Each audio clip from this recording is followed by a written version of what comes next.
आप देख रहे हैं एनएसडी टाइम। यहाँ खबरों का सिलसिला कभी रुकता नहीं। मैं शिवानी शाह हाजिर हूँ आपके सामने आज की इस खबर के साथ। बलिया में पॉलिटिकल जस्टिस पार्टी के आजमगढ़ मंडल के मंडल महासचिव संजय कुमार पटेल उर्फ भूरा पटेल ने ईद उल अजहा बकरीद पर प्रदेशवासियों को हार्दिक शुभकामनाएं देते हुए कहा कि हमारा देश धर्मनिरपेक्ष राष्ट्र हो गया है, सभी धर्मों का सम्मान होता है।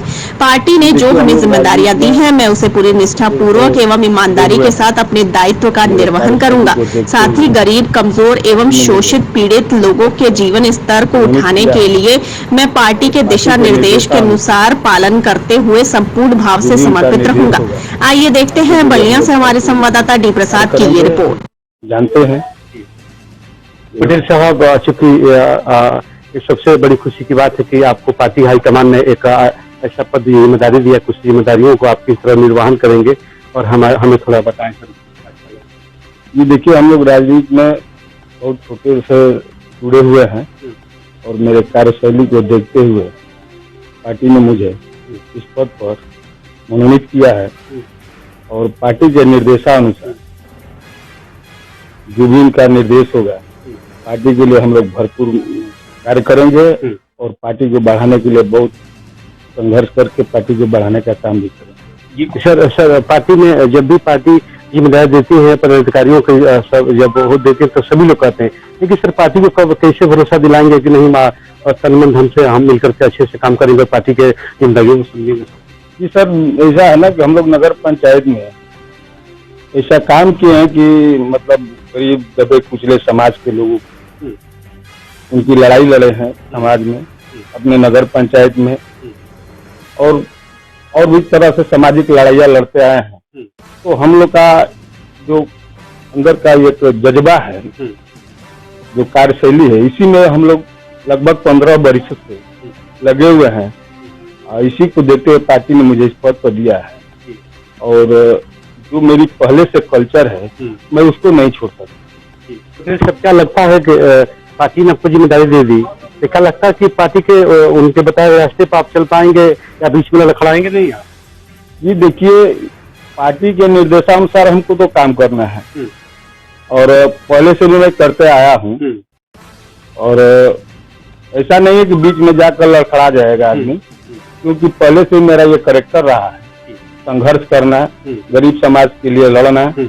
और ऐसे भी जो पार्टी हमको पद दिया है उस पद के लिए मैं हर संभव तैयार हूँ और करता रहूंगा। जो पार्टी का निर्देश रहेगा उसके निर्देशानुसार काम हम करते रहेंगे।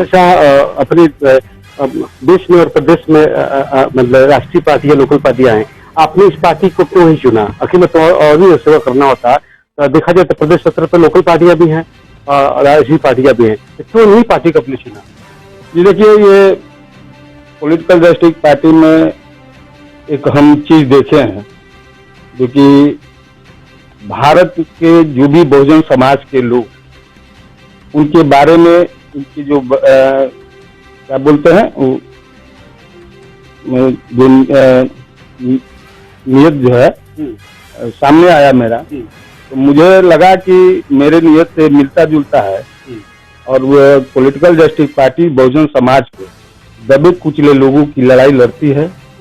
और इसके पहले भी बहुत ऐसे छल करके लोग राजनीतिक पार्टी तैयार करके सत्ता में पहुंचे और सत्ता के कुर्सी में लोभित होकर दबे कुचले समाज बहुजन समाज के लोगों के साथ छल किया है।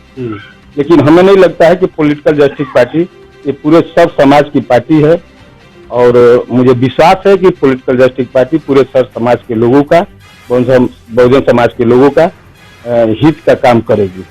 सर, हम आपकी बातों से संतुष्ट नहीं हो पाए। हमने ये पूछा कि तमाम पार्टियां हैं, इस पार्टी का ऐसी कौन सी खासियत चीज है इस पार्टी में, क्या है कि आप समाज में अगर देखा था तो ऐसे भी सेवा कर सकते थे, लेकिन इन्हीं पार्टी को चुनकर क्यों आपके मन में ऐसा क्या चीज है?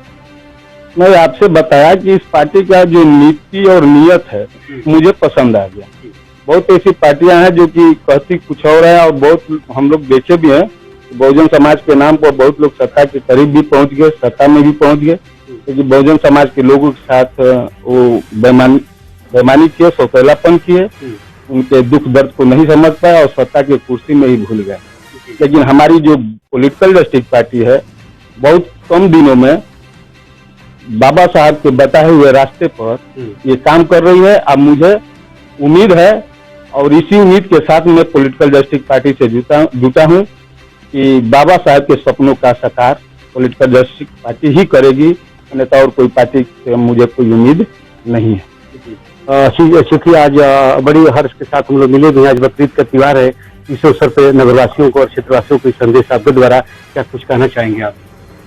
जी, नगरवासी और क्षेत्रवासी ही क्या, मैं पूरे देश के और पूरे भारत देश के और समाज के लोगों को बकरीद के ऊपर हार्दिक बधाई और शुभकामनाएं देता हूं। और ये कह रहा हूं, जो हमारा देश है इसमें भाईचारे का एक बंधन रहा है और मैं उम्मीद करता हूं कि पूरे देश और क्षेत्र के लोगों से भी मैं उम्मीद करूंगा कि भाईचारे के साथ एक दूसरे के त्योहार को खुशी खुशी मनाएं, मिलजुल कर मनाएं। इसी जो कहना चाहेंगे पूरे देश में देखा जाए तो तमाम पक्ष विपक्ष पार्टियां जो हैं हल्ला बोल रही, जो केंद्र सरकार राज्य सरकार में जो चल रही है, जो डीजल पेट्रोल की बात की जाए पूरे आग लगी हुई है सर, और उसका महंगाई जो उसी में भाषा, इस पर सर क्या कहना चाहेंगे आप? सर, हंगामा तो मचा, ये तो सच है।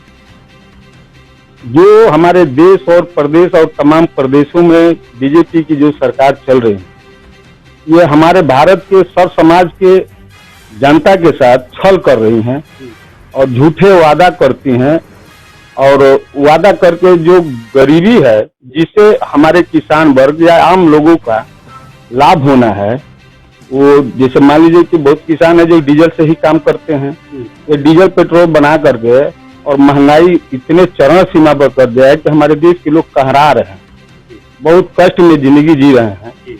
और पार्टी का क्या नियत है आप तो जानते ही है, हर जगह भी आप देखते होंगे। तो ये सत्ता के लोग में बीजेपी ऐसा कर रही है हमारे समाज के लोगों के साथ, बहुजन समाज पार्टी के बहुजन समाज के लोगों के साथ ये छल का काम कर रही है बीजेपी।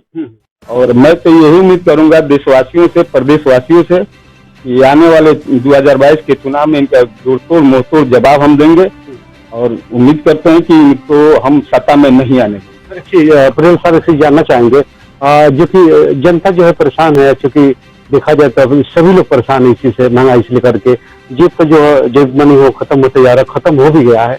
हम जानना चाहिए कि इससे निजात कब लोग पाएंगे और इस पर क्या कुछ कहना चाहेंगे आप? इसके लिए भारतीय जनता पार्टी का जो नीति और नियत है, जब तक इसको हम देश के गद्दी से नहीं हटाएंगे, प्रदेश के गद्दी से नहीं हटाएंगे, तब तक सबका जेब खाली होते ही रहेगा और सारे लोगों को परेशानी बढ़ती रहेगी।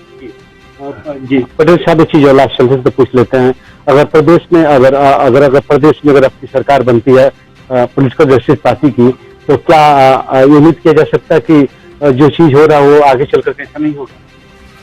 ये अगर पॉलिटिकल जस्टिस पार्टी का पूरे प्रदेश और देश में सरकार बनती है, देश की जनता खुशहालियां मनाएगी, किसी को किसी बात का कष्ट नहीं होगा। मुझे उम्मीद है, पूरा विश्वास है, और देश और प्रदेश की जनता से मैं विनती करूंगा, आग्रह करूंगा कि पॉलिटिकल जस्टिस पार्टी के साथ आप लोग जुड़िए और प्रदेश और देश में सरकार बनाने का काम करिए।